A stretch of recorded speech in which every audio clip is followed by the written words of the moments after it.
no YouTube, tá, gente? Eu não tô tão louca assim.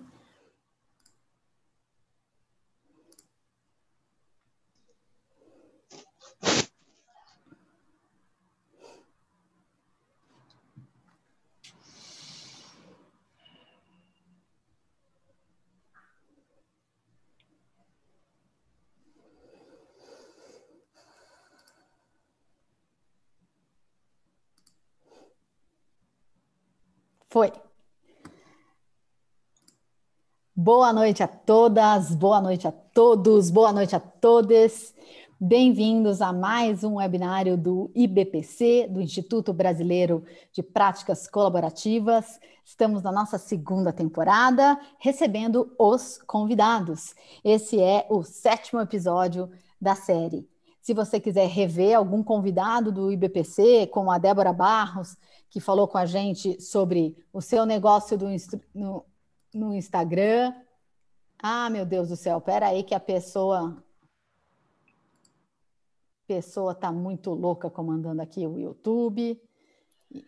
Já falei que o meu negócio aqui é ser apresentadora, mas VJ eu não nasci para isso. Então fica 2 telas, a apresentadora aqui fica loucona, mas tudo dará certo.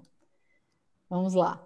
Então, se você quiser, retomando, rever algum dos nossos convidados, como a Débora Barros, que falou do nosso negócio no Instagram, o Murilo Gonçalves, falando dos desafios sociais e jurídicos das pessoas trans no Brasil, vai lá no nosso canal, Instituto Brasileiro de Práticas Colaborativas, no YouTube, e se inscreva. Vai lá naquele sininho, tecla aquele botãozinho vermelho, venha fazer parte dos nossos inscritos, receba as novidades e assista. E se você quiser também conhecer os integrantes do IBPC, os voluntários que fazem deste o maior instituto, a maior rede de profissionais colaborativos do Brasil e da América Latina, é só assistir a primeira temporada, as comissões. Venha conhecer o trabalho de todo mundo que se dedica à cultura da paz, a promover os meios consensuais de resolução de conflitos aqui no Brasil. Muito bem. Falando em promoção dos meios consensuais, a gente trabalha de forma interdisciplinar e a gente gosta de aprender sobre outras áreas. E é por isso que a gente tem hoje o querido Lucas Medeiros, aqui, neurocientista, como nosso convidado, que ele vai falar como a neurociência explica os nossos comportamentos nos momentos de conflito. Antes de eu passar a palavra para Felícia Zuardi, coordenadora da Comissão de Publicações do IBPC, eu vou dar alguns avisos. Assim, o pessoal que está chegando, dá tempo ainda de dar aquela passada rápida no toalete, de dar aquela passada na cozinha, pegar a pipoca, pegar o chá. Tem uns que essa hora já estão animados para o vinho. Aqui em São Paulo hoje está abafado, está calor, dá até para começar uma cervejinha já, hein, Flávio? Tomar uma cervejinha, começar a relaxar na quarta-feira, né? Silvana, acho que é mais do...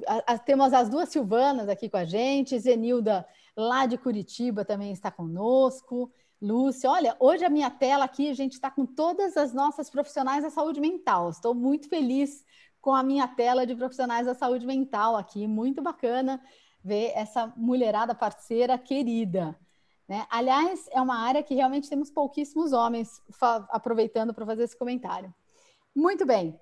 O próximo, hoje a gente então tem o Lucas Medeiros falando para a gente de neurociência. O nosso próximo convidado, na verdade são vários convidados, é a Rede Colabora Nordeste, que vem falar para a gente das práticas colaborativas, como elas estão acontecendo no Nordeste do Brasil, convidados da Comissão de Parcerias do IBPC. Aqui também está a nossa coordenadora, Miriam Bobrov, participando. No dia 23 de setembro, aqui ficam 2 convites. O primeiro convite é assista ao Congresso de Práticas Colaborativas da OAB do Rio de Janeiro. Vai estar inteiro, ao vivo, síncrono, no YouTube da OAB Rio, organizado pela Comissão de Práticas Colaborativas, que é presidida pela Lívia Caetano, que tem a Felícia como secretária, Célia Caiubi como vice-presidente. Não percam a extensa programação. Carolina Morte vai participar de uma das mesas, enfim... Só gente maravilhosa falando sobre as práticas colaborativas e debatendo. E aí, no final do dia, a gente vai aproveitar para refletir um pouco sobre tudo que a gente viu, conversou, escutou, trocou, com a presença da Lívia Caetano aqui no nosso webinário, falando sobre o Congresso. Então, quarta-feira, dia 23 de setembro, início da primavera, com muitas ideias florescendo, programa duplo, congresso durante o dia, webinário no começo da noite. E aí, para encerrar a nossa segunda temporada de webinários, a gente vai ter os convidados da Comissão de Parcerias Internacionais do IBPC, coordenado pela nossa querida Carolina Morte. A gente vai ter o John Sobraski, de Rochester, dos Estados Unidos, falando com a gente em espanhol sobre o trabalho deles. Então, não percam, estamos aqui na reta final da nossa segunda temporada, próxima temporada só em 2021, mas ficam as gravações para ninguém morrer de saudades.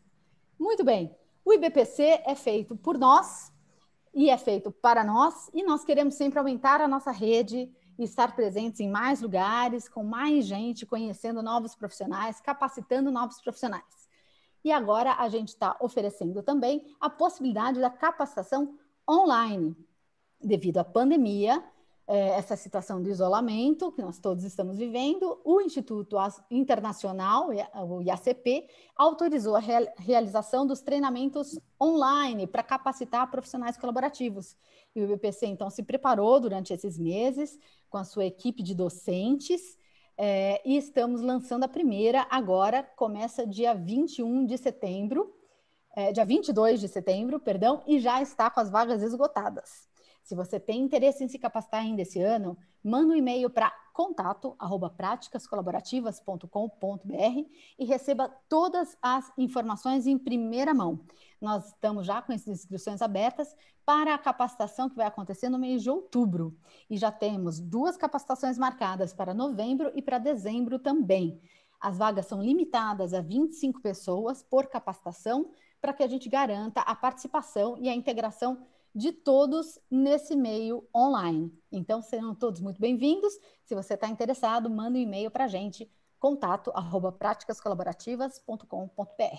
Agora, se você já é capacitado, então, por favor, venha, se associe ao IBPC, venha fazer parte do nosso diretório, apareça na maior rede de profissionais colaborativos do Brasil e contribua também com o valor da sua associação para manter os programas e trabalhos do IBPC. Será um prazer recebê-los e qualquer dúvida a respeito disso, aí você pode mandar um e-mail para associação ou associacal@praticascolaborativas.com.br que a gente te ajuda e dá todas as instruções. Então, se associe, participa e siga-nos nas redes sociais. No YouTube você encontra todos os nossos episódios gravados.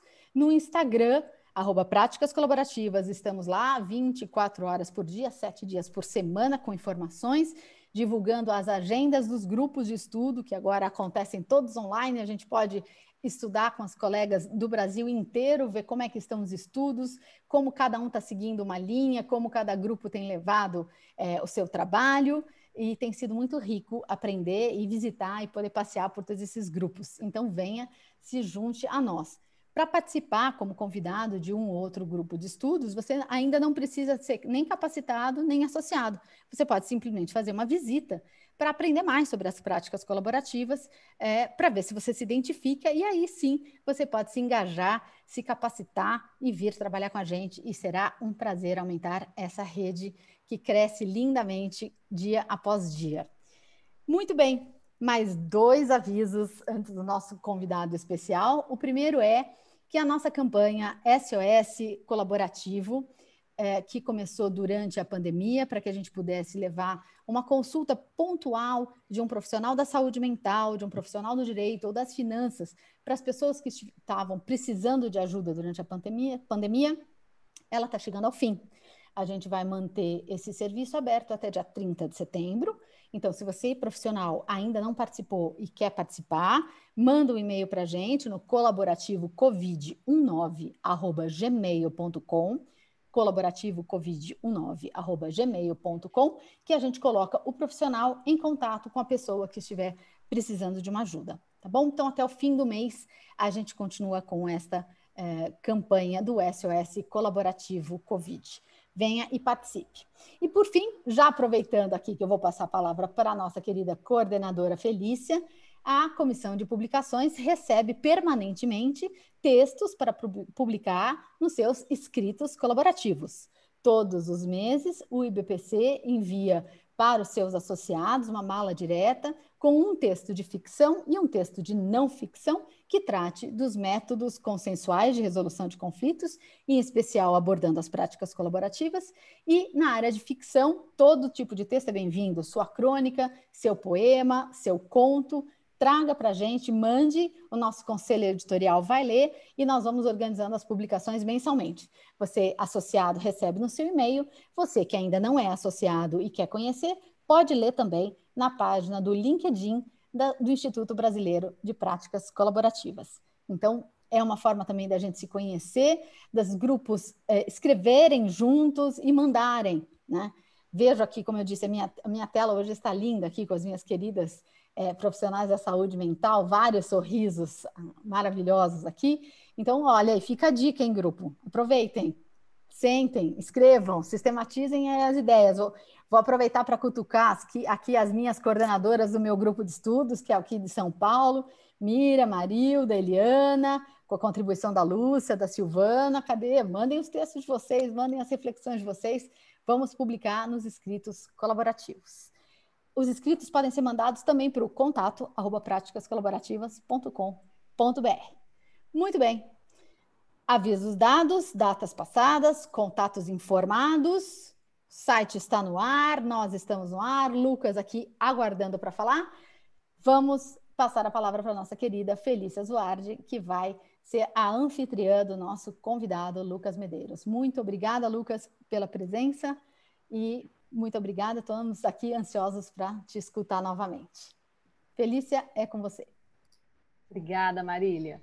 Bom, boa noite a todos e a todas. É um prazer, mais uma vez, estar aqui com vocês.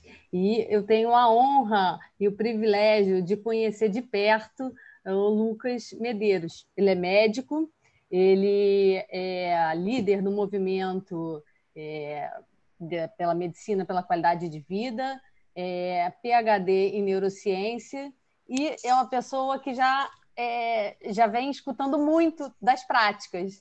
A gente já teve a chance de fazer um evento aqui na OAB do Rio e pensou, por que não trazer aqui para todo mundo também, aqui pelo IBPC. Então, não vou tomar mais o tempo, vou deixar o tempo para ele. Então, muito obrigada, Lucas, por você ter vindo aqui e poder compartilhar com a gente. Obrigado, Felícia. Obrigado, Marília, Carolina, todo mundo que ajudou a organizar. Eu sou fã da prática colaborativa, converso muito com a Felícia sobre a prática, acho que ela quem sou eu para falar, né? Mas é uma grande solução para esse mundo de narrativas violentas que a gente vive hoje em dia e de soluções tensas. Acho que já foi até pior, tempos de guerras medievais e tal, mas acho que a evolução é a prática colaborativa, é a conversa. E sou muito animado com a prática, e Felícia, inclusive, já me deu dicas para lidar com casais brigando no consultório, porque é muito comum isso acontecer. E ela já me deu dicas preciosas que eu usei e deu muito certo. Até comentei na palestra que eu fiz lá na OAB. Bom, então vou falar para você hoje, né, para vocês, como é que a neurociência explica os nossos comportamentos no momento do conflito. Né, no momento do conflito.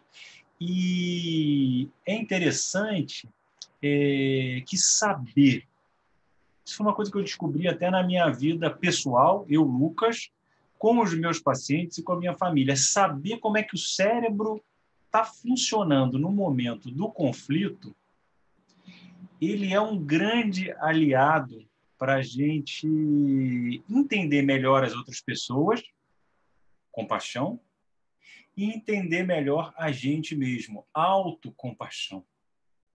Eu imagino que a palavra compaixão deva surgir volta e meia nas práticas colaborativas. E como transformar essa mesa de conflito, vou usar essa palavra aqui, acho que já ouvi falar em algum momento nas reuniões das práticas, né? Transformar essa mesa de conflito numa mesa de colaboração. Então, colocar o cérebro ali no meio me parece uma ideia atraente e que pode ajudar quem trabalha com as práticas colaborativas. Bom,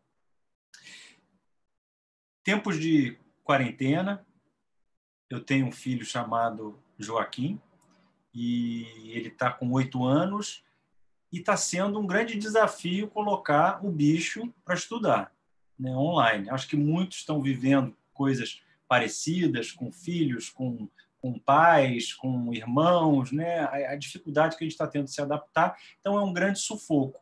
E aí, às vezes, que eu sento do lado dele para tentar ajudar ali, às 1h30 da tarde, quando bate o relógio, vai começar a aula online dele, a gente almoça correndo, ele já demorou para almoçar, já deu aquela enrolada, e aí senta ali, vai ligar, e ele começa com dor aqui, dor ali, e quer jogar jogo, e quer não sei o quê, e a coisa vai escalando, e aquela vontade de dar uma bronca, e o conflito vai se instalando, e aí eu olho para a cabecinha lourinha dele e falo, tem um cérebro aqui dentro que está em conflito.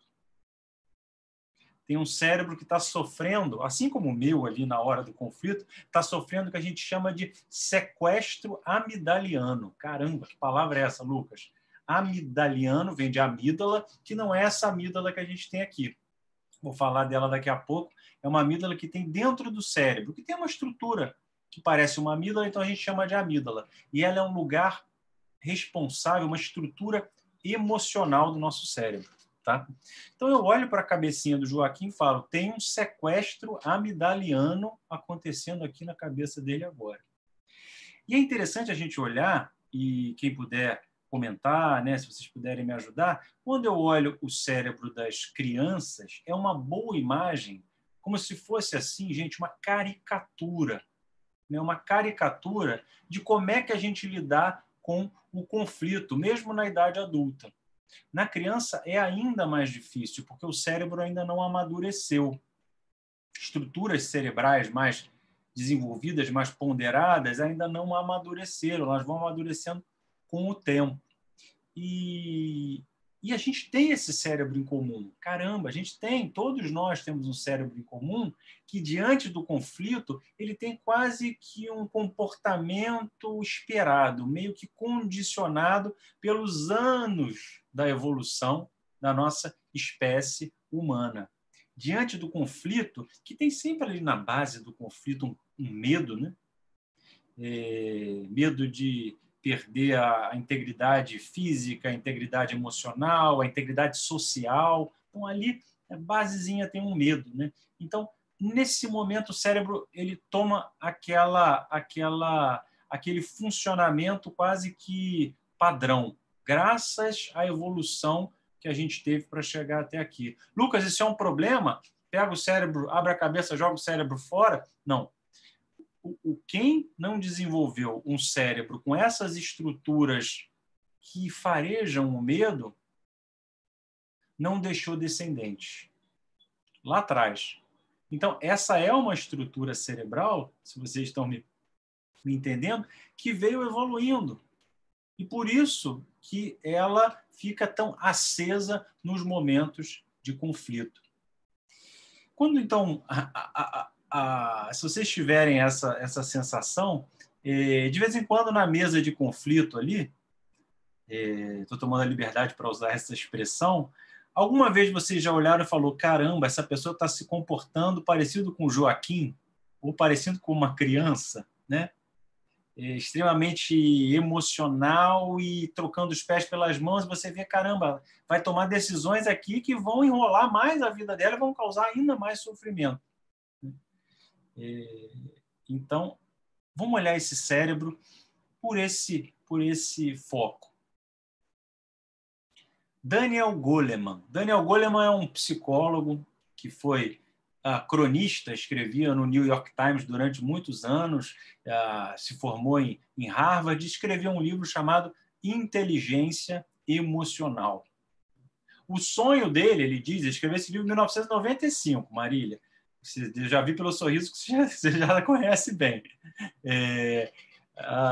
Então, ele escreveu esse livro e ele diz que o sonho dele era que um dia, todo mundo falava de QI, né? Coeficiente de inteligência, sabe fazer conta, sabe fazer não sei o quê, eu sou péssimo para conta, então falei, caramba, o coeficiente de inteligência e tal. E meu pai e minha mãe, que são psiquiatras, eles começaram a falar isso de coeficiente emocional, não sei o quê. Eu falava, caramba. E o Daniel Goleman, o sonho dele era que um dia ele passasse numa roda de conversa e tivesse alguém falando sobre inteligência emocional, usando essa palavra. E ele conseguiu realizar esse sonho dele. A gente está falando aqui hoje de inteligência emocional. Ele escreveu o livro em 1995, que é o quê? É como é que a gente lida com a gente mesmo e com as nossas relações humanas. E ela tem 4 domínios, tá? 4 domínios.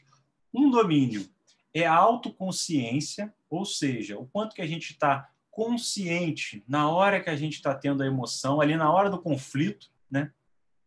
O medo, a raiva, a gente consegue reconhecer isso.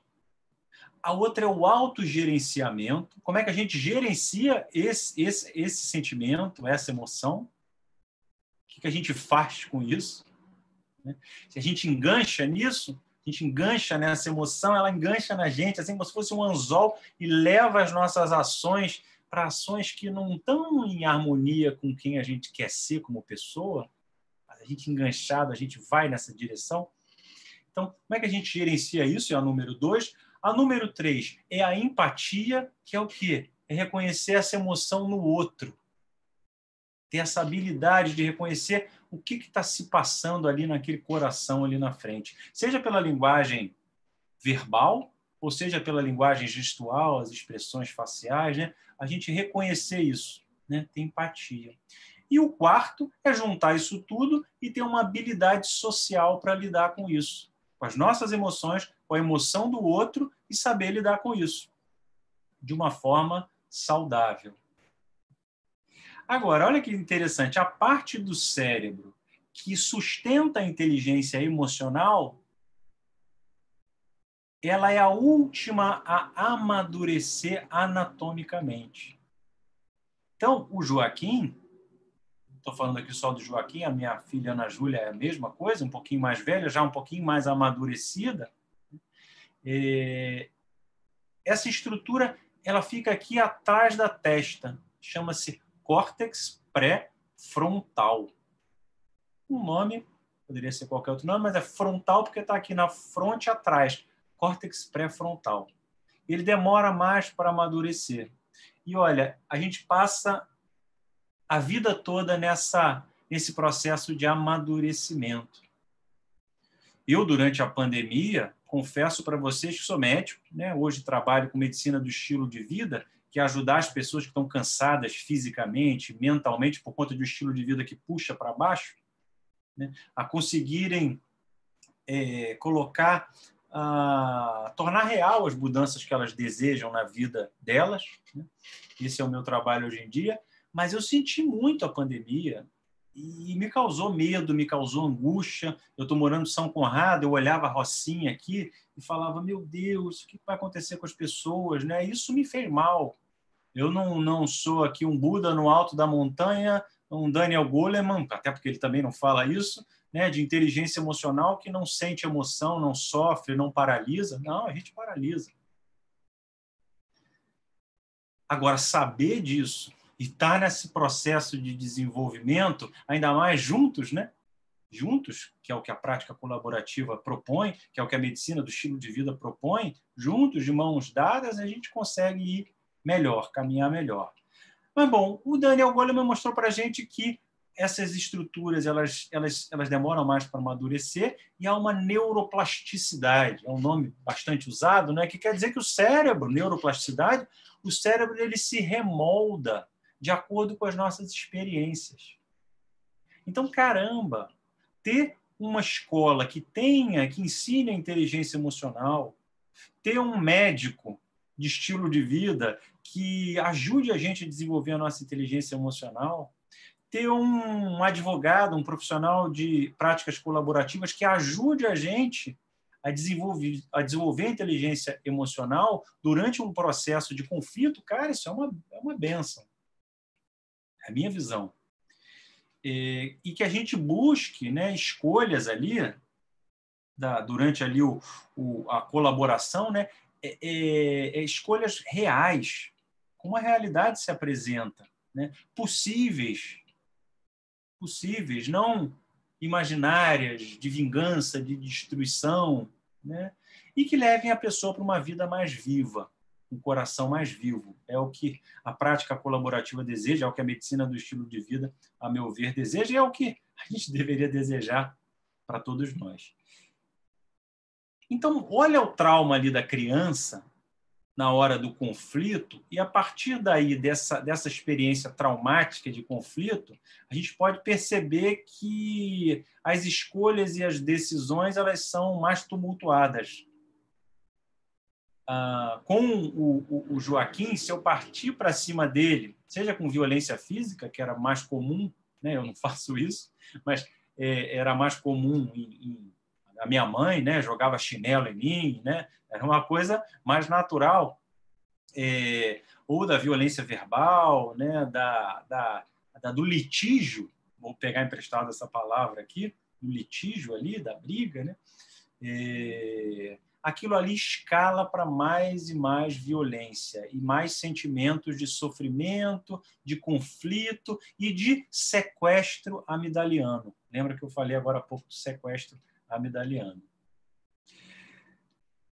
O Daniel Goleman, ele conta uma história no início do livro dele que ele estava andando num ônibus, quem já teve a oportunidade de ver um filme, como é que é a cidade de Nova York, ou teve a oportunidade de visitar, né? Se imagina num ônibus em Nova York, o Daniel Goleman estava lá, sentadinho, psicólogo, e aí ele reparou que tinha um motorista do ônibus que ele falava: bom dia, então aqui estamos no ônibus que vai levar vocês até o Brooklyn, sei lá, né?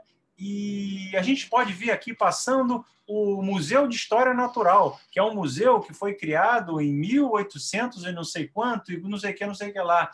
E olha, agora a gente pode ver o Central Park, que durante essa época de inverno fica coberto de neve alguns momentos do ano, e durante o verão ele recebe as crianças e tem um carrossel, e ele ia explicando para os passageiros de graça. De graça. E o Daniel Goleman pensou, cara, como é bom, né? A gente lidar bem com as nossas emoções, os nossos sentimentos e fazer uma viagem durante a vida, e uma viagem como ele faz ali, levando outras pessoas com esse astral. Que beleza, né? Que beleza poder ter pelo menos esse vislumbrar isso. Vou trazer para vocês agora também um outro pesquisador, pegar aqui da pediatria, né? A gente está falando da cabeça da criança, do cérebro da criança, que a gente acaba levando para a idade adulta, e durante o conflito ali surgem essas reações mais, entre aspas, infantis. O Daniel Siegel. Daniel Siegel é um pediatra que se interessou, assim como eu, pela neurociência. Eu, de formação, sou clínico geral e me interessei pela neurociência e fui por esse caminho. O Daniel Siegel, que é um cara super pesquisador, ele veio da pediatria e foi para a neurociência. E ele deu para a gente uma lição muito legal de como é que é o cérebro, de uma forma simples, palatável para entender. Como é que esse cérebro em conflito funciona, que vocês vão poder aprender, inclusive, para educar, quem sabe, né? Se educar pessoas, educar até clientes. Educar é uma palavra meio, parece que você está uma coisa superior e inferior, né? E é muito mais uma coisa de parceria, né? No mesmo barco, mas de fazer os pacientes entenderem como é que os clientes entenderem como é que o cérebro deles funciona de uma forma simples. E aí eu vou mostrar aqui que existe uma divisão ali do cérebro que é um cérebro mais primitivo até um cérebro que nós temos aqui, dos humanos, Homo sapiens sapiens.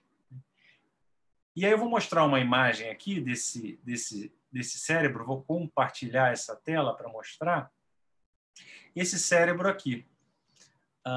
Vocês podem ver? Estão conseguindo ver? Felícia, está dando para ver? Tá. Então, esse cérebro que a gente está vendo aqui é um cérebro que foi evoluindo ao longo do tempo, de baixo para cima. Ali embaixo, a gente tem um cérebro chamado reptiliano. Vamos dizer que a gente foi evoluindo como espécie, né? E a gente veio evoluindo. Então, primeiro era um cérebro reptiliano. Como é que um réptil reage? Ele, diante de uma ameaça ali, ou diante do frio, ele consegue se aquecer, mas de forma muito primitiva, né? Ele consegue fugir, ele consegue, às vezes, lutar. É uma coisa reptiliana, é uma coisa primitiva. Depois, em vermelho, vocês vão conseguir ver ali um cérebro de um mamífero. É onde está um sistema chamado sistema límbico, que tem um reptiliano, mas já tem o sistema límbico que é responsável pelas emoções. Emoções ainda nos mamíferos mais primitivas, como prazer, desconforto, dor, mas que já impulsionavam esses mamíferos para reprodução, para buscar um alimento. É o sistema límbico, é o cérebro do mamífero. E aí, por final, uma área mais externa do cérebro, vem o cérebro que é o neocórtex, o novo córtex, que já é mais ponderado, já é mais analítico, já é mais crítico, consegue julgar as situações, consegue integrar informações. E o Daniel Siegel mostra isso através de uma mão, né? A mão humana. E aí eu vou mostrar aqui uma outra foto para mostrar essa visão. Então, uma mão fechada aqui, uma mão fechada, essa minha mão fechada, está aqui mostrando o cérebro, né? Está aqui o cérebro visto de frente, aqui o cérebro visto lateralmente. Então, eu vou tirar aqui a imagem para vocês poderem olhar a minha mão. Então, olhando a minha mão aqui, vocês estão olhando o meu cérebro como se eu tivesse aqui um hemisfério cerebral e aqui o outro hemisfério cerebral, tá? Um hemisfério e outro hemisfério. A gente tem dois hemisférios. Então, com a mão aberta aqui, a gente vai ter aqui embaixo a espinha dorsal. Espinha dorsal. Aqui na palma da mão, a gente tem o cérebro reptiliano. É o tronco cerebral. O tronco cerebral não precisa se ligar muito, né, nos nomes, depois, se vocês quiserem rever, vão poder rever. Então, tem o tronco cerebral. O tronco cerebral, ele pode deixar uma pessoa viva mesmo se ela tiver tido um traumatismo craniano, por exemplo. Infelizmente, o traumatismo craniano, e ela se mantém viva, respirando, com batimento cardíaco, digerindo. Então, o cérebro reptiliano. Essa estrutura aqui é o sistema límbico, que é o do mamífero, das emoções. Ela fica dentro, né? Guardadinha aqui dentro. E aqui dentro do sistema límbico eu tenho a amígdala. Lembra da amígdala? O sequestro da amígdala é um sequestro emocional. Né? E aqui é o córtex. Né? Então, o córtex está aqui na frente e ele abraçou, que é aquela área mais desenvolvida das ponderações, da cognição, da integração das informações. Então, a gente tem essas estruturas. Essa estrutura aqui ela existe há mais ou menos 300 milhões de anos. Essa estrutura há 200 milhões de anos. E essa aqui mais recente, não sei quantos milhões de anos. 1000 anos tem. Né? Desde o Homo sapiens sapiens. E aí é interessante, né, a gente notar algumas coisas dessas regiões. Por exemplo, a região da amígdala, ela tem, no sistema límbico, ela é mais emocional. Então, quando o Joaquim ou a Ana Júlia estão com aquela reação emocional, ou quando o seu cliente está com uma reação emocional, você repara isso, ele está na amígdala. Né? Ele está nas emoções, o corpo falando. Né? A emoção é um sentimento em ação. O corpo falando, a tensão emocional, a respiração que acelera por conta de uma emoção, a tensão muscular, cara de raiva. Né? Olha a cara de tranquilidade. Está tudo aqui estimulado por essas emoções.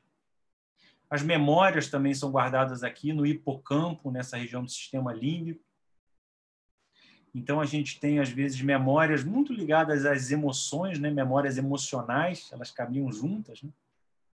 A gente guarda muito mais o que marca a gente emocionalmente, né? O que não marca, a gente esquece. Então, ter uma aula com uma pitada emocional, a gente guarda mais do que uma aula técnica. Não à toa eu conto aqui um monte de história, né? Quando a gente passa alguma situação de medo na vida, pô, vai guardar para sempre, né? Onde estava? O cheiro, né? Se tem uma coisa emocional, o cheiro do bolo da avó, né? O cheiro da chuva que caía num lugar específico que você viveu. Então, a memória e as emoções, né? E essa área é responsável pelas motivações, pela busca de um alimento, até de forma mais emocional. A gente, às vezes, come emocionalmente, né? Ainda mais em tempos de aflição. E coisas mais instintivas mesmo, reprodução de forma mais emocional, pessoas trocarem os pés pelas mãos e acabarem num litígio ali, uma mesa de conflito. Então, essa coisa mais emocional. E tem um psicólogo chamado Bowlby, que ele estudou que as crianças que tinham compreendidas, olha só, gente, compreendidas essa faceta emocional e acolhidas e reconhecidas, e aí no final da aula eu vou dar uma dica, né, de que a gente pode fazer nas práticas colaborativas, se vocês me permitirem. Mas os pais, os cuidadores que reconheciam isso nos filhos, nos cuidados, nas crianças, e acolhiam isso, essas crianças se tornavam menos reativas ao longo da vida, com reações emotivas, com menos reações destemperadas e que acabavam complicando mais a vida delas. E o John Bowlby falou uma vez, vou contar uma história aqui para vocês se lembrarem, ele viu isso no pós-guerra, que tinham crianças que ficavam sem pai e mãe e ficavam num galpão, né, num lugar de cuidados lá na Europa. E aí as crianças ficavam num lugares grandes, né? E as crianças que ficavam mais perto da porta, onde as enfermeiras iam acudir, iam ver, em comparação com as crianças que ficavam mais longe da porta, essas crianças mais perto da porta que tinham um acolhimento maior, elas se mostravam depois mais resilientes, mais saudáveis emocionalmente. E aí ele bolou uma teoria chamada teoria do apego. Uma das muitas coisas aí da amígdala, né? Para dizer que esse acolhimento emocional ele tem um papel importantíssimo na tomada de decisão.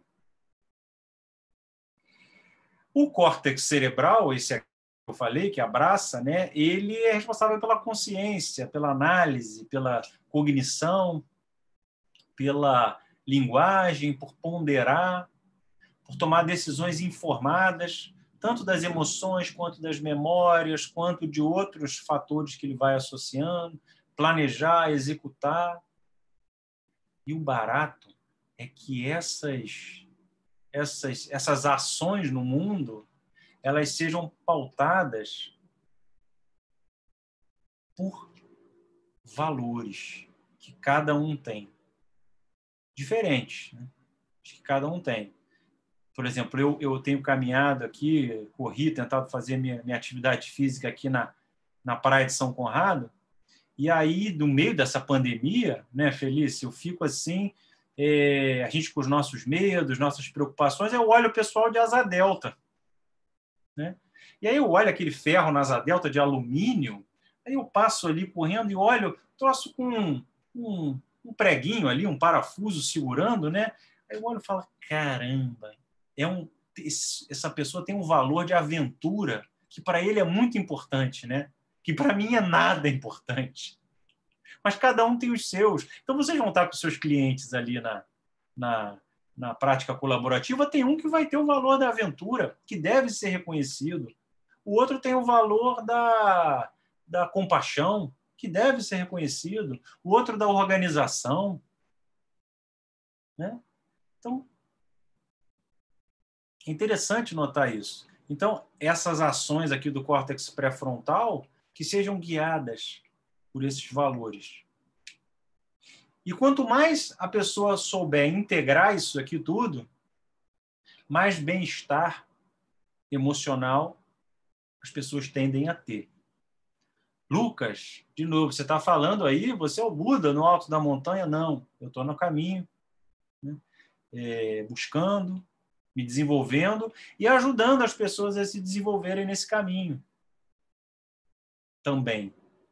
E o profissional de práticas colaborativas também vai dizer, eu vou de novo, Marília, me perdoa, Carolina, Felícia e Flávio, que eu estou vendo aqui, né? A gente não tem problemas também de conflitos na nossa família, na nossa história. Tem, né? A gente tem. Mas isso não impede que a gente possa ajudar os outros e se tornar mais saudável nessa caminhada. Porque a gente vai estar se refletindo nos outros. Né? Isso é bonito. Isso é bonito. A gente entender que a gente está caminhando junto. Então, esse é o cérebro em conflito, né? É um cérebro em conflito. Vou mostrar aqui uma outra fotografia desse cérebro em conflito. Deixa eu compartilhar aqui.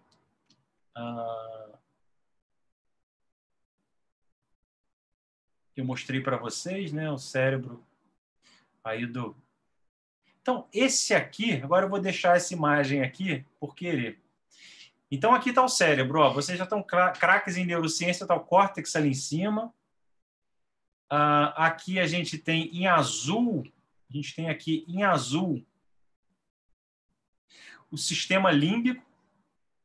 Em azul, o sistema límbico. Na pontinha do sistema límbico, a gente tem a amígdala.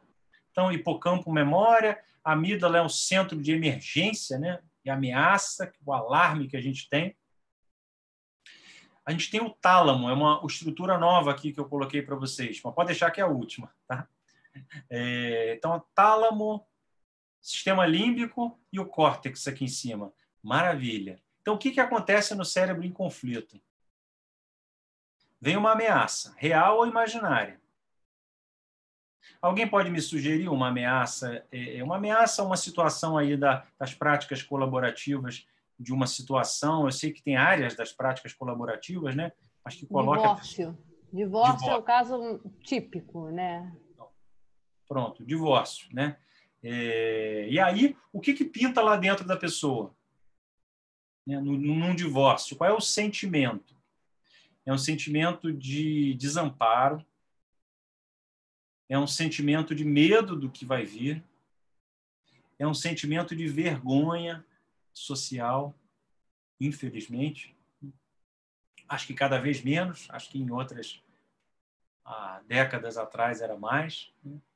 Mas, bom, são sentimentos.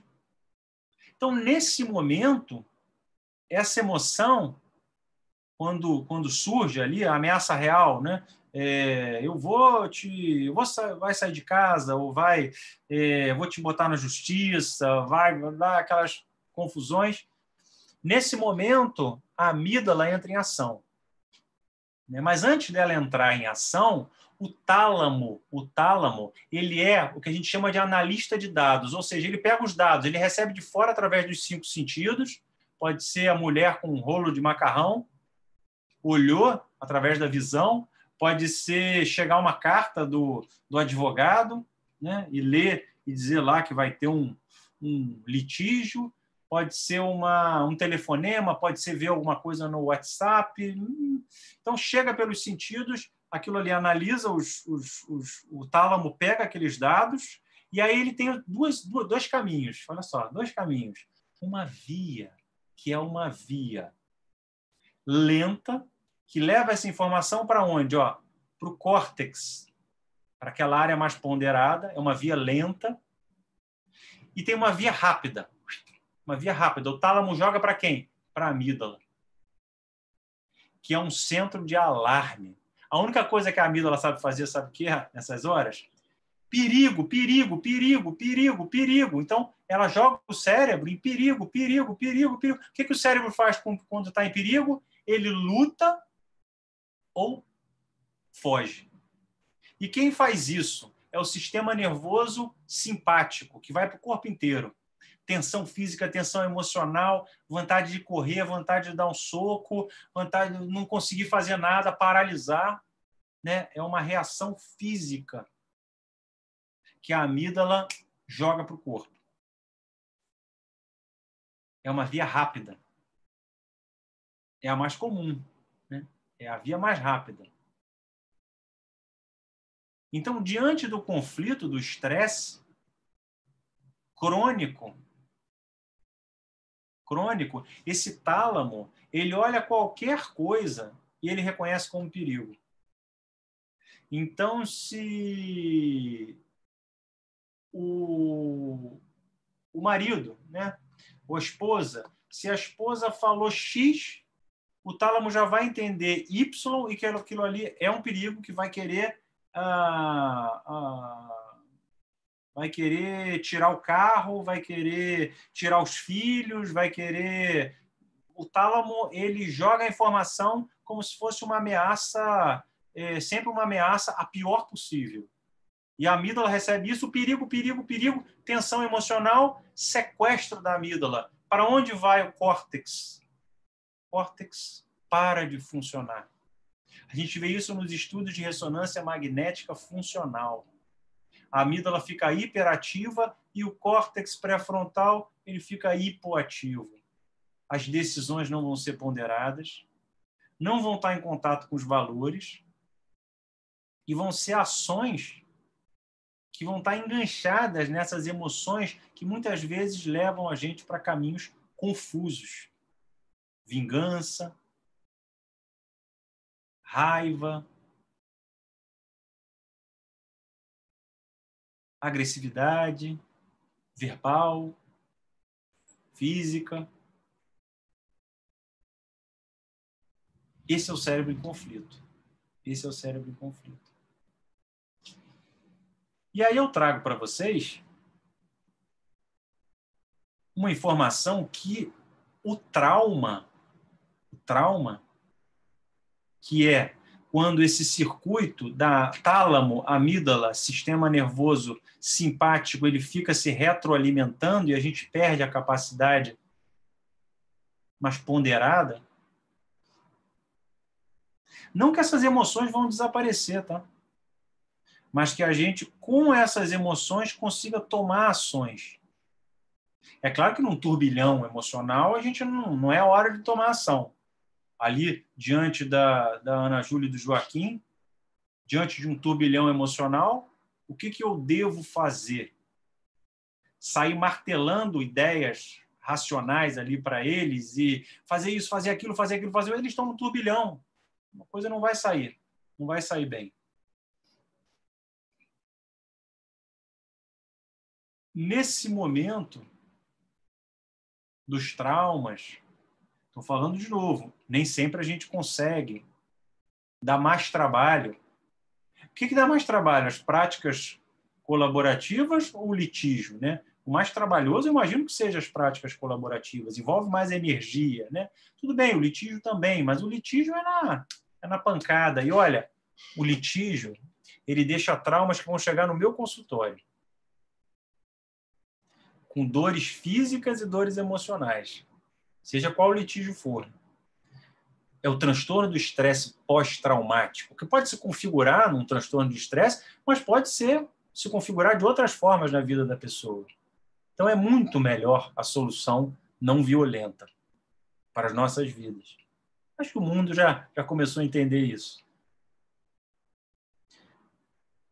E aí, um exemplo disso foi um estudo que fizeram na Guerra Civil, lá no Nepal. Caramba, Lucas, lá no Nepal? Lá no Nepal. Guerra Civil no Nepal, e aí vilas distintas recebiam os soldados jovens que voltavam da guerra. Em algumas vilas, recebiam esses soldados com certo desprezo, perdendo ou ganhando a guerra, mas com certo... Não havia escuta, havia um distanciamento, sabe-se lá por quê? Pela cultura da vila. E em outras vilas que tinham uma cultura diferente, recebiam esses jovens soldados com acolhimento, né? Eles se sentiam acolhidos. Como é que foi lá? Como é que você se sentiu? O que está passando na sua cabeça agora, depois de ter passado por isso? Tinha essa cultura. Moral da história. Na vila, onde não havia o acolhimento, a incidência de transtorno de estresse pós-traumático foi de 85%. 85%. E na vila em que havia essa cultura de acolhimento, foi de 5%. Uma diferença imensa. Coisas de pesquisa aí que a turma faz. Então, a Lisandra está falando que a neurociência traduz, né? E é legal, Lisandra, que ela realmente traduz. Eu, quando era estudante de medicina, eu tinha um olhar para essas coisas do cérebro um pouco triste. Eu falava, pô, mas peraí, a gente é robô? É robotizado, né? Então eu tenho córtex, quebrou o córtex, não funciona mais, não sei como é que vai ser isso, né? A gente tem comportamentos automáticos. Não é bem assim. O barato da fronteira da neurociência é que existe um lugar de consciência que consegue modificar esse cérebro, moldar esse cérebro. Então, o cérebro, como a Lisandra falou, traduzir, ele é mais uma expressão de coisas que acontecem num lugar que a gente a gente não consegue botar muito nome ainda hoje em dia, não. Mas vou dizer aqui um lugar de consciência. E o cérebro ele pode ir se modificando. Então, o cérebro ele só reflete o que está acontecendo nas emoções, que a gente não consegue pegar, né? As emoções a gente não pega. Pede para um neurocientista mostrar onde é que está a raiva no cérebro. Não vai mostrar. Ele vai mostrar químicas que vão para um lado, para o outro, eletrodos que disparam eletricidade. Agora, aquele neurônio ali ele é feito do mesmo carbono que essa mesa. Vai mostrar onde é que está a raiva. Então, aquilo ali é só uma expressão. Feito esse parêntese de fronteira de neurociência, que é um assunto que eu adoro, voltando aqui para a nossa ideia de como que a gente pode, nas práticas colaborativas, eu imagino, trabalhar com isso, com esse cérebro em conflito, a ideia é que a gente consiga ressonar, como se fosse uma ressonância. Eu faço a imagem de um violão, né? Quando tem alguém afinando um violão aqui, tem um outro violão aqui, quando você toca esse violão aqui, esse violão de cá, ele ressona quando estão na mesma nota. Então, o profissional ele pode ressonar os sentimentos que estão passando e as necessidades que estão passando ali naquele cliente. E isso foi reconhecido por um neurocientista chamado Rizzolatti. Ele conseguiu ver que os macaquinhos do laboratório dele, quando ele mexia o braço para se alimentar, esse pesquisador, disparavam nos macaquinhos áreas do cérebro, sem eles se mexerem, as mesmas áreas do cérebro que ele quando comia, as áreas responsáveis pelo movimento. Ele chamou isso de neurônios espelho. Olha que lindo, neurônios espelho. A capacidade de a gente ressonar o outro. Quando a gente nomeia sentimentos, reconhece sentimentos e necessidades, Flávio, do outro, quando a gente dá voz para isso a gente vê muito na comunicação não violenta, que eu sei que é um best-seller dentro das práticas colaborativas, quando a gente dá nome para o que a pessoa está sentindo. reconhece as necessidades e desse ponto de partida de acolhimento inicial, e a cada encontro, porque isso continua, eu imagino, a gente passa para o racional, aí sim a gente vai ter possibilidade de acolher essa amígdala. Tem uma imagem bonita que eu já comentei com vocês das práticas no outro evento da OAB, que é se o teu cliente não consegue, com o córtex dele, abraçar a amígdala, você vem com o seu córtex, como profissional de prática colaborativa, e abraça o córtex dele. Abraça a amígdala dele.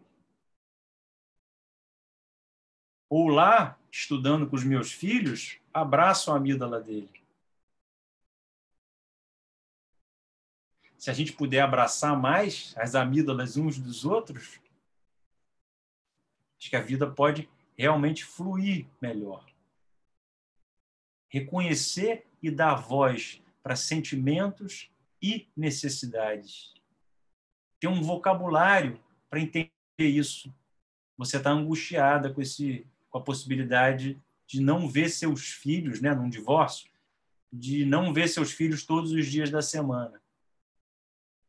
Você está se sentindo assustado, porque você precisa do teu carro para trabalhar e sua esposa quer dividir o carro. Você quer mostrar para ela que você tem o valor do trabalho e você quer continuar trabalhando e que, inclusive, isso vai ser bom para ela. É isso, fulano. É exatamente isso. Esse entendimento. Ah, Lucas, isso é difícil de fazer, eu preciso ser um grande Buda no alto da montanha para fazer isso? Não. É prática. É prática. E o seu grande... Isso é uma coisa que eu aprendi com meus pacientes da medicina do estilo de vida. O grande professor vai ser o seu cliente. Na hora que ele se sente acolhido, compreendido, aquilo ali, ó, né? Aquilo ali, né? Serena. E vai ser um processo de serenar isso, muitas vezes, eu imagino, durante o processo.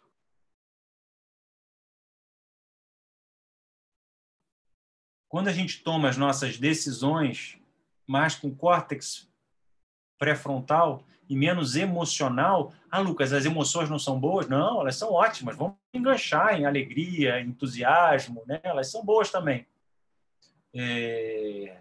Todas as emoções são importantes, até a tristeza, né? Todas elas são importantes. Agora, olhar essas emoções de um lugar consciente facilita as coisas. Por exemplo, na pandemia, muito difícil. Muito difícil. As emoções difíceis estão aí. Né? Estão aí. E a gente está tentando lidar com elas da melhor maneira possível, reconhecendo elas.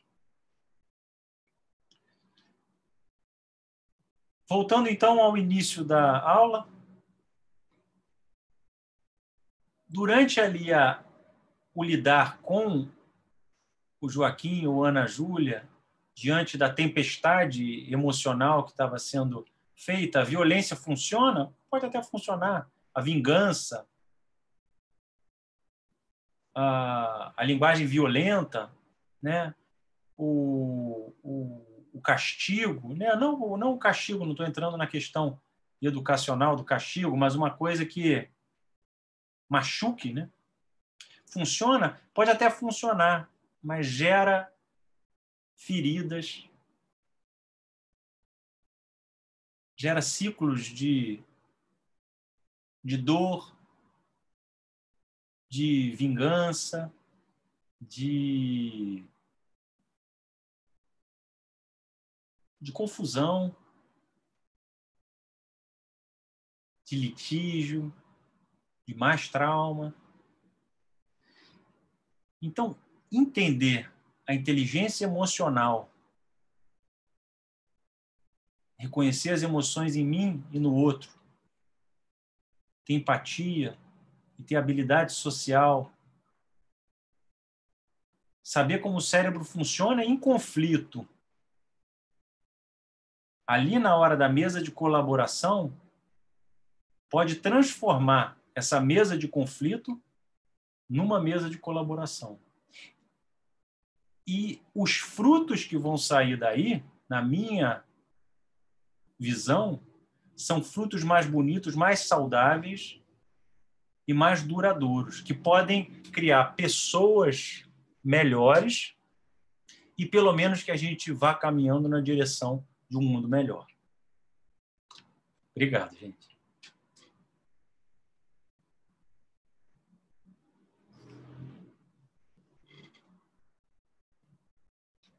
Que maravilha, Lucas. Muito gostoso te ouvir de novo e sempre a gente vai aprendendo um pouquinho mais. Muito, muito bacana. Eu vou passar a palavra para a Felícia, só queria comentar que a Rose Meirelles, lá no YouTube, falou de um livro também chamado O Cérebro das Crianças. A Mariana Thompson está comentando aqui com a gente que já acabou, eu posso continuar ouvindo mais um monte. É verdade, Mariana, como a gente teve o prazer de ouvir o Lucas pessoalmente ano passado, a gente chamou ele de novo, né, Felícia? A gente repete, a gente pede bis. Então, muito legal te ouvir, Felícia. Manda ver. Primeiro, agradecer muito. Eu acho que vocês estão vendo aqui, está justificado porque ele é o padrinho da minha filha, né? E ela é louca por ele. A porta está fechada, senão ela teria invadido, porque ela é louca e ele realmente, tudo que ele fala deve fazer sentido, porque esse acolhimento e essa relação é assim mesmo. Se ela chegar aqui, ela vai dominar e ninguém vai falar mais nada, porque o padrinho é dela. Ele essa maneira, assim, com os filhos dele, com os afilhados, é sempre assim mesmo. Ele usa isso mesmo na vida pessoal, que eu acho um grande desafio, a gente usar tudo que a gente aprende de comunicação não violenta, de neurociência no nosso dia a dia, né? Não usar só para os outros, mas usar para efeito interno. O Flávio também fez aqui, perguntou se você tinha... que estava brincando com você, se você tinha assistido o filme Divertidamente com a Ana Júlia e com o Quinho. Uau, super filme, né? Super filme. É inteligência emocional pura, né, Flávio? Aquilo ali. E eu assisti, e aí é interessante, né? Porque tem uma cena no filme que é uma cena de morte, de um bichinho, que eu acho que uma delas tem. Não é, Felícia? Eu não lembro, mas tem uma cena dessa. E que pegou, eu acho que foi a minha filha, ficou com uma lembrança doída. E eu já tentei passar de novo o filme e não querem. Não quero e tal. Olha que coisa, né, incrível. E o filme é um barato, né? Então, assim, tenho que trabalhar a possibilidade dela ver de novo, Flávio. É um filmaço. O Amigo Imaginário, Viviane falou. Então, é um super filme, né? Divertidamente. E aí, abrimos a perguntas? Alguém gostaria de falar? Comentários, né?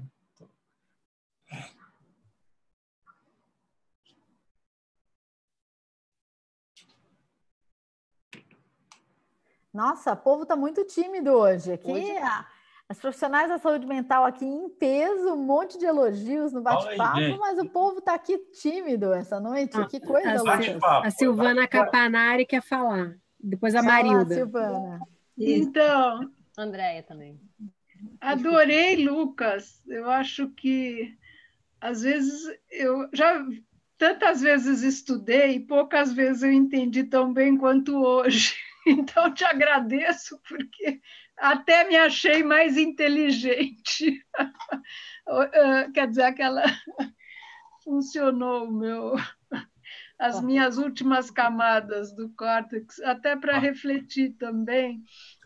Mas achei interessante essa ponte que você fez com as práticas, super, e acho que um grande caminho é esse, de poder acolher as pessoas, né? Os clientes, as pessoas que vêm desse momento tão conflituoso como é o divórcio, né?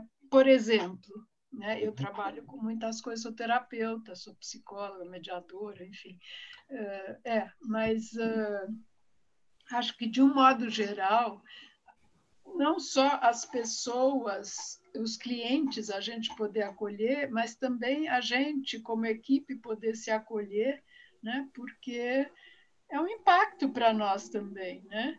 Sempre mexe em alguma coisinha, como você contou da sua filha que assistiu e viu o bichinho morrendo e fez para ela, no momento ela não está querendo ver de novo, né? Não sei, não estou agora preocupada com isso, por quê?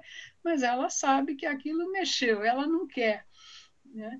Então, o nosso papel como terapeutas, aproveitando a carona da sua exposição, é poder se trabalhar para não ficar com tantas áreas, digamos, onde a gente bloqueia algum entendimento para poder acolher o máximo que a gente conseguir essas pessoas que vêm pedir socorro para a gente, né? Ou, enfim, não que a gente ajude, mas que a gente possa facilitar um pouco elas a retomarem um pouco o domínio de si, enfim, se apropriarem das suas questões, dos seus atos, e essa coisa toda da responsabilização por tudo, né? Eu acho que o nosso caminho é esse. Então é isso, assim foram reflexões que eu fiz de um modo geral, essa ponte que você fez para nós que somos colaboradores, profissionais colaboradores. Obrigada, muito, muito bom mesmo, muito claro, bacana. Obrigada. Total, Silvana, total. Eu fico feliz, né? E é uma... Eu estou acompanhando um casal agora próximo, né, que entrou em divórcio por causa, provavelmente, dessa pandemia, né? Ouvi dizer que aumentou, né? Em alguns países, não sei como é que vocês estão vendo aqui no Brasil. E vi que a coisa estava indo por né, afetando os filhos já, né? O que vocês devem acompanhar e ver a toda hora.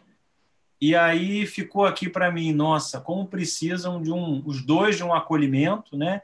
E como eles não podem entrar em litígio, né? Porque vai ser extremamente doloroso, né?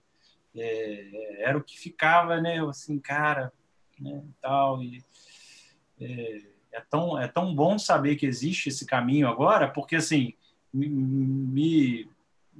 desculpa se eu estiver falando uma coisa, mas às vezes eu sinto que o litígio ele é, em certa forma, interessante, né? para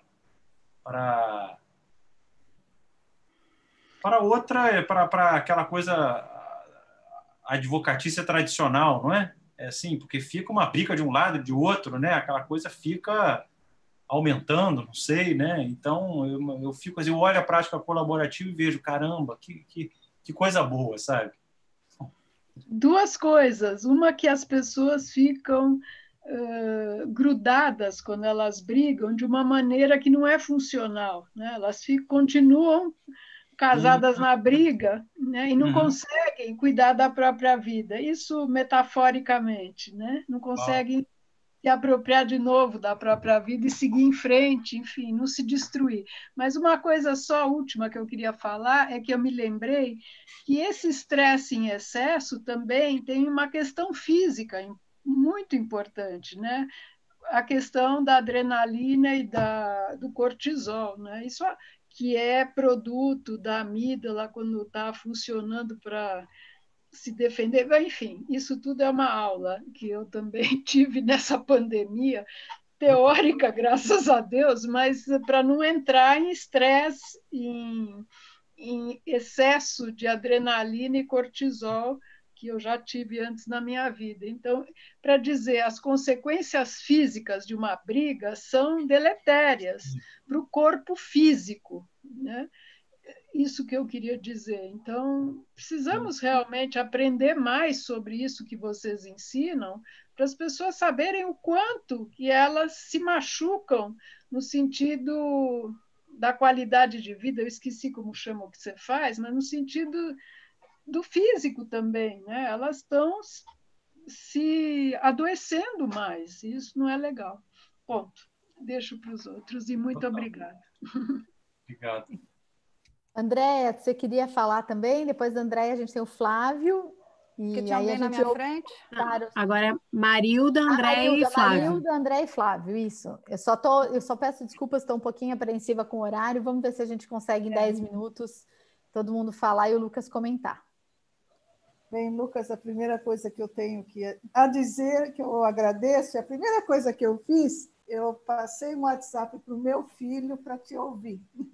Porque é o seguinte, a minha neta de 5 anos, eles moram em Floripa, eu estive lá há 15 dias atrás, o grau de sofrimento da minha netinha de 5 anos para assistir online é inacreditável.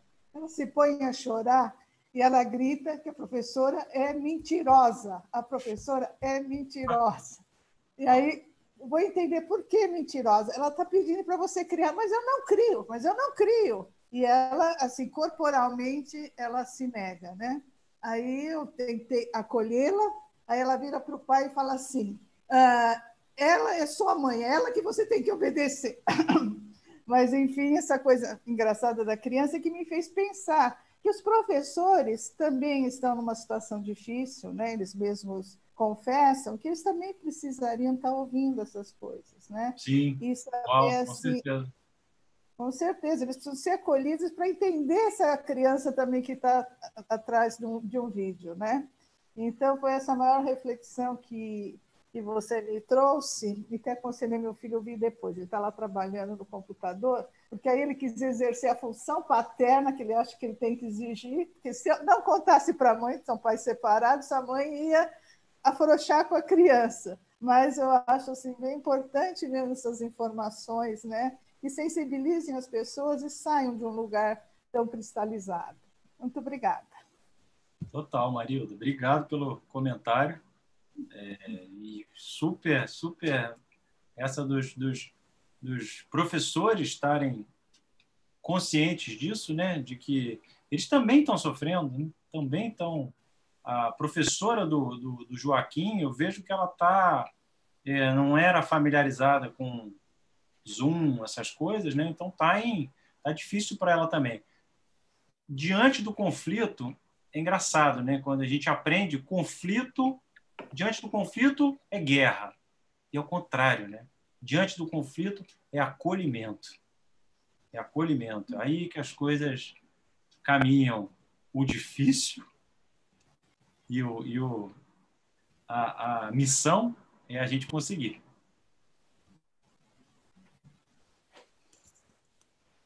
Então, congelou. Tentar ser breve, sou eu? Muito obrigado, Lucas, pela aula. Felícia, dá para entender, né, por que você escolheu esse padrinho para sua filha.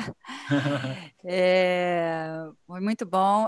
Vou falar de onde eu falo. Eu sou terapeuta sistêmica e é muito bom, né, quando as ciências convergem e se complementam. Eu fiquei aqui pensando aonde os processos sistêmicos, né, com os quais eu trabalho, onde eles se localizam.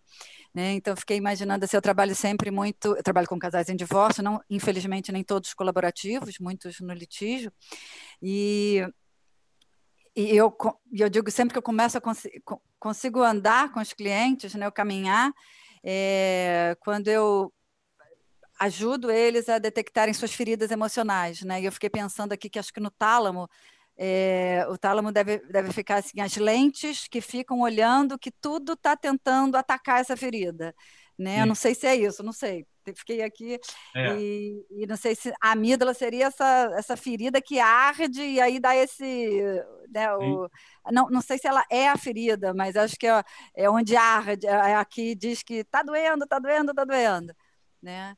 E acho muito importante isso, né? Nomear, né? Geralmente nesses tempos a terapia cognitivo-comportamental traz muito essas feridas em relação à desvalia, desamor e desamparo, né? E sentimentos que aparecem, afloram no divórcio, e aí a gente diz que dá aquela cegueira emocional, né?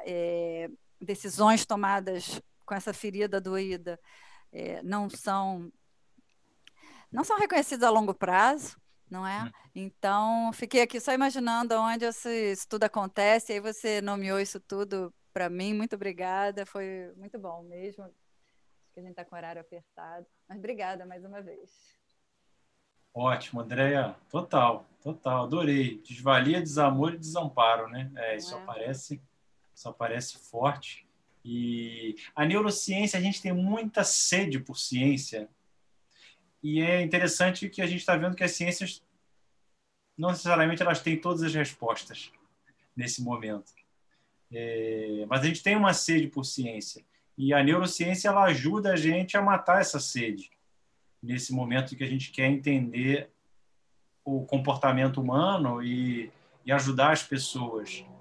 Então, ela acho que tem um papel em matar essa sede de conhecimento de como é que o cérebro funciona. Só fechando aqui muito rápido, assim, eu não sei, né, você falou da questão da infância, até das crianças, né, das experiências que foram... Trouxe o Bowlby, maravilha, né, teoria do apego, mas o quanto essas feridas que doem nesse momento de divórcio, nesse momento de baixa emocional, estão ligadas a essa ferida da infância, né? E aí daí eu enxergo com essa lente da ferida e aí posso botar tudo a perder, né? E aqui falando de práticas, falando de divórcio, no litígio e nessas atitudes todas, sem esse racional, né, cuidadoso e que pensa mais a longo prazo, né? Então vou encerrar aqui, que eu sei que a gente está com horário, se deixar a gente vai a noite toda. Eu, se deixar, falo aqui. Legal. Por isso que ela é, né, Marília, interdisciplinar, não é? Você comentou, né? E o bom também, André, é que o Lucas, como o Lucas é de casa, a gente vai poder um dia convidar ele para tomar um chopp e aí vai a noite toda, entendeu? A gente aluga ele depois. Aí. Vai lá, Flávio, aproveita esse gancho dessa curiosidade e manda Obrigado, ver. Marília. Lucas, um deleite te ouvir, não só em conteúdo, mas no formato, na linguagem acessível, no uso das metáforas. Delicioso. Obrigado. A gente poderia realmente comentar por horas e horas. A minha pergunta direta, para aproveitar um pouquinho do teu conhecimento. Eu sei que o tempo é curto. Como é que você poderia explicar para a gente o funcionamento e o papel da intuição nisso tudo? Uau, Flávio. Da intuição? Assim, a intuição é uma voz que diz para a pessoa o caminho que ela deve seguir antes dela racionalizar aquilo dali. E o que eu percebo que a intuição, ela caminha muito junto com a criatividade, tá? E assim, a pessoa ela tá mais intuitiva e corretamente intuitiva e mais criativa quando ela tá com essa integração. E aí, se você me permitir, eu vou falar uma palavra que eu sei que é uma palavra da moda, né? Mas tem duas coisas, eu vou jogar para a torcida aqui um pouco também agora, que bom, né? Tem duas coisas que eu acho que podem ajudar muito nessa integração que leva a uma intuição certeira, que é, mindfulness, isso é neurociência, e 2, terapia.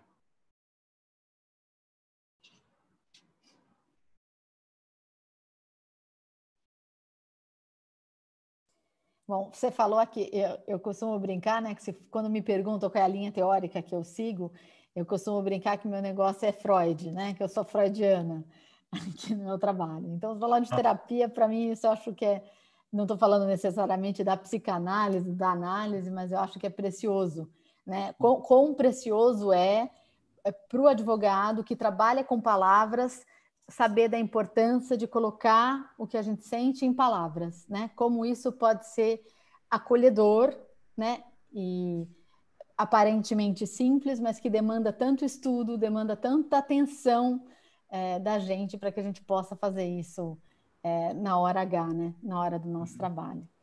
Vou passar para a Felícia fazer um encerramento, depois eu dou um tchau para anunciar o encontro da semana que vem. E aí te agradeço em seguida. Bem, Eu acho que eu vou aproveitar agora, então, para agradecer mais uma vez, Lucas, por você ter aceito esse convite, por vir dividir esse tempo aqui com a gente. Acho que a neurociência traz algumas explicações importantes, não sei se exatamente... eu acho que necessárias mesmo, a gente pode dizer necessárias para quem lida com conflito. É importante a gente entender o funcionamento do cérebro e como a gente pode realmente abraçar. Eu, até durante um tempo da sua fala, eu estava com a mão assim, você não vai falar disso, eu quero que ele fale disso, porque tantas vezes a gente teve a oportunidade de conversar. Mas acho que é sempre importante a gente conhecer um pouco mais, e nessa área é um presente. Então, obrigada a participação de todos, obrigado mais uma vez por você ter vindo. Marília, com você. Lucas, Obrigado. muito obrigada por atender o convite do Instituto Brasileiro de Práticas Colaborativas mais uma vez, na outra vez através da Comissão de Práticas do OAB do Rio, dessa vez diretamente através da nossa Comissão de Publicações. É um prazer tê-lo aqui. A casa está sempre aberta, a casa é sua, fica à vontade, e a gente gostaria de sempre continuar esse papo. Felizmente, a gente sabe que a gente tem aí o teu trabalho, a tua atenção, né? E a gente fica muito honrado em contar com isso. Muito obrigada mesmo. Eu adoro, estou com vocês. Obrigadíssima. Queridos colaboradores, visitantes, amigos, parceiros, muito obrigada pela presença de todos essa noite. Conversamos bastante, aprendemos muito. Semana que vem tem mais um episódio, um webinário da série de webinários do IBPC. Semana que vem a gente vai receber a nossa querida Rede Colabora Nordeste. Não percam, estamos aqui no mesmo bate-horário, no mesmo bate-canal, no Zoom, para quem quiser participar direto, ao vivo, no YouTube, participando através do nosso chat. Sejam todos bem-vindos, chamem os amigos, se inscrevam no canal, participem, vamos aumentar cada vez mais a nossa rede colaborativa. Uma boa noite a todos, se cuidem, fiquem em casa. Um beijo.